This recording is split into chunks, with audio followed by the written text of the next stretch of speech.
Hello there, everybody. This is Alex from Hardcore Guides, bringing you my guide for Dead Space 2 on Zealot difficulty. Today we are doing Chapter 4, entitled Going to Church. And yeah, what better way to say it than that's literally what we are basically doing. We're going to be going in and fighting off pretty much these, cult-like characters. This is actually a somewhat... I don't know if this is probably my favorite level, but I've always felt like this is definitely a favorite-ish level. I have a thing with, like, religious stuff that I have an interest in. I don't know. I'm just weird. I like the look of this church, and I think it looks kind of cool and stuff. Yeah, I have a strange fascination with religion and what have you. It's odd to put it into words. And I'm just making it harder on myself. But anyway, starting off, you got a spawner. And just run up, use stasis, just stop him from spawning in an enemy. There's going to be, I think, 2, maybe 3 of these guys in here. I did die multiple times. That's why you saw that cut there. And I'm trying to think of what I'm doing here. I don't know why I went to my menu to heal and then use stasis. I have no clue why, when the game literally gives you the ability to just use it on the fly. If I remember correctly, I think Dead Space 1, you had to use them in the menu? I don't remember. It's been a while. But yeah, once you come down here, this is where the real fight's going to start beginning. And to this right corner, you're going to see that there's a spawner there. He usually spawns there all the time. That's just kind of his thing. There is a second spawner down on below, though, so just, keep a lookout for him. And essentially just think that if there's at least, a spawner in the area, there's probably going to be maybe potentially another one. And if there happens to be one coming from a different direction that you were in, then most likely they're going to be having a slasher coming your way, an elite slasher, quote unquote. But then these two guys appear, or one. It looked like it was 2 for a second, but yeah, these guys appear. So my recommendation is just stick to the right side when you come down those stairs. Well, actually, it's on the left, but whatever. You know what I mean? Stick with the one spawner area, and then kill him off, and then just kind of let the guys come to you, so you have a good kind of view on where they're probably coming from. If worse comes to worse, you could always just back up and go back up the stairs and then just use that as cover. And as far as I'm aware, I don't think they could theoretically get behind you. So, yeah. Sorry, I had to do something on my other computer here because I opened up the chapter name menu and they have those damn ads that just are in the background constantly that change. And it just bothers me with my peripherals, and I just hate seeing that. So in here, all you really need to do is you just need to grab a thingamajig. I think it's this one. And then, because I think there's only just the one, or maybe there might be 2. No, okay, yeah, there is 2, because there's 2 to access the door. And like a dumbass, I didn't realize, and I didn't even see the light of the door open, so I didn't really think that far. But yeah, I didn't realize, like, wait a minute, what do you mean I can't bring this thing with me? Well, you're not supposed to, because the idea is you're supposed to take it, and then you're supposed to put it in the other top part of the machine there, and then access the door on the other side, but I just kind of forgot about that. Once you're done with that, there's going to be a couple slashers that are going to spawn. These are more likely, I think, like the somewhat more elite version, because they have more of a blacker, darker tone to them. That's usually how they used to be, at least in Dead Space 1. So as far as I'm aware, I think they are the quote-unquote elite versions of them, or at least a stronger variant of the slashers. So they're going to take a few more than just a couple of good shots from any sort of,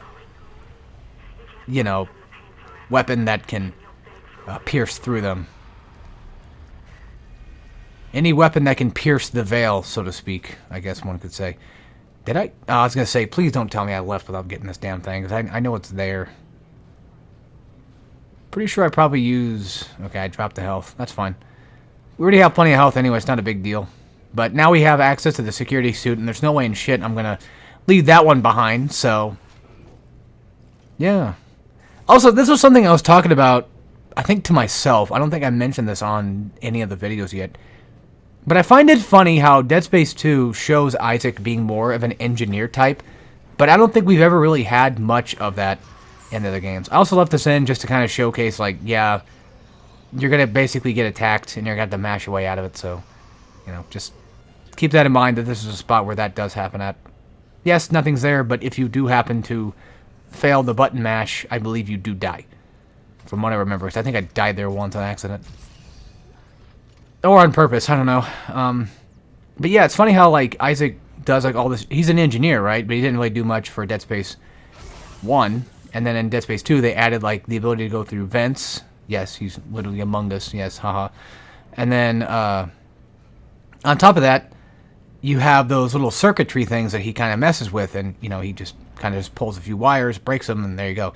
Also, I'm going to a shop. That's kind of where I'm heading right now. So for those that are wondering, I'm just going to go in and sell off a lot of the schematics that I have that I just have on hand that I don't really technically need. So, well, not schematics, but gold semiconductors and the like. But yeah, I would have actually probably had more videos done today, but unfortunately, a lot of things have come up. I have to go to work tomorrow. That's one thing that sucks and kind of just ruins my mood for doing a lot of stuff. And then on top of that, my power went out like a couple of hours ago, and it's been out for like, I don't know, maybe like an hour or two, maybe something like that. Got like a bunch of hail, a big storm coming in. We did, and it's gone now, but, you know, because I wouldn't be recording this if power was out, so I don't record these on laptop or anything.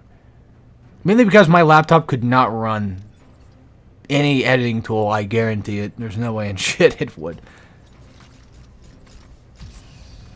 But yeah, back to Isaac being an engineer, the thing that I find funny, though, is we never really get to see him do a lot of engineering stuff. Even though we do get, like, a couple of things that he does, quote-unquote, engineering-wise, or at least handyman-wise, like, you know, again, crawling through vents and messing with circuitry. That's it. It's just, it's the same thing over and over again.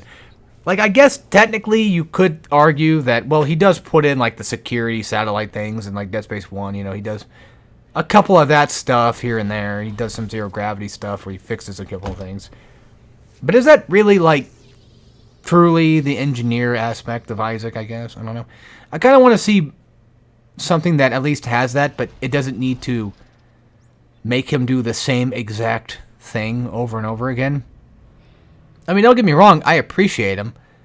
And strangely enough, as much as I hate games that need to have pace breakers, I feel like Dead Space 2's pace breaker, to an extent, depending on how long it's been since I played it, they're not actually that bad, honestly. They kind of just feel nice. They're not too terrible.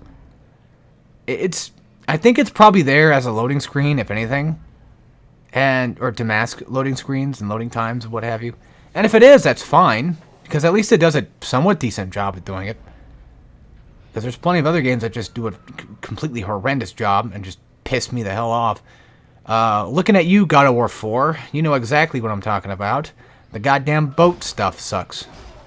Yeah, I don't like riding on the boat. On the first time around, it's fine, but then after a while, you know, if I'm not going on the open water to just do whatever I want, I just find it incredibly boring and just kind of there and pointless. Like, just let me fast travel to the next destination or some shit. I don't know.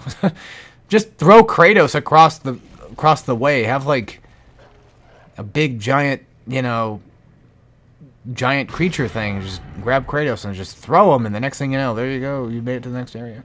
Alright, so these are the introduction of these stalker type enemies. They're relatively easy to take down. They just always kind of come in groups. That's just how they work.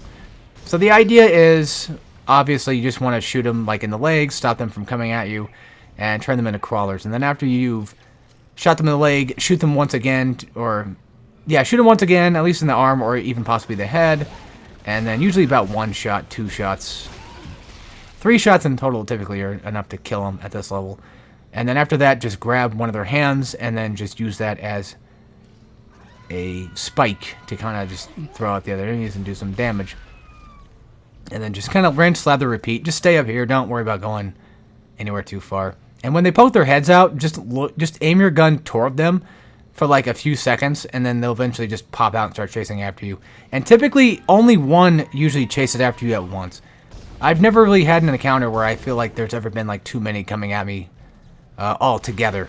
As far as I'm aware, I think it's only just the one. And then after that's done, you're going to get this little audio thing coming in, and that's basically your cue for, yep, you beat it, good job. This stalker area is not what I would consider even, like, super hard. But the other stalker area where there's a lot more areas that they could just kind of come from, that's where I feel like a lot of the difficulty from them comes into play. And I feel like they're a good enemy type, but they're just kind of underused a little bit. That's all. That's kind of a weird thing to say, I know, but I feel like, you know, strangely enough, in my opinion, I love Dead Space 2 to death, but I'm starting to wonder if maybe the enemies were kind of not utilized as well in all cases. Like, they could have done it to where they made, you know, an onslaught of pregnants carrying lurkers inside their bellies, and some of them carrying swarms, because, you know, God forbid, we gotta have those. And then on top of that, just have leapers just show up in the same room, and then just, because why not, you know, exploding guys coming from behind you, and then on top of that, just have swarmers, or not swarmers, well, yeah, have the swarm too, why not, have stalkers just there, just because. Also, welcome to the Resident Evil 4 area. You guys remember that? The church in Resident Evil 4, you gotta change the thing from red, blue, and green and all that? Yeah, that's pretty much what this reminds me of. And that might just be a thing that churches do that I don't know about. Because I don't really know much. But yeah, just stay back here. Don't worry about the swarm right now. I'm just gonna avoid them outright in general. I think there are some stuff over here that you can collect, but I'm just gonna kind of just mosey around. I think I did grab that money. And I'm just going to run up from them. This guy's going to spawn. Typically, these guys don't freak me out, but they do give me, like, a slight, like, startle of, like, God damn it. You know, like, why are you here? I don't want to fight right now. So, yeah. Just keep in mind that that guy is there. And he'll probably spook you, and the worst thing that could probably happen is you poop your pants. But, I mean, if you're on Zealot mode, then, well, a lot worse could happen. You want to get out of that area as fast as you can without the little shitlets, you know, attacking you at every turn. So, yeah, that's pretty much it for Chapter 4. I'll see you guys in the next chapter.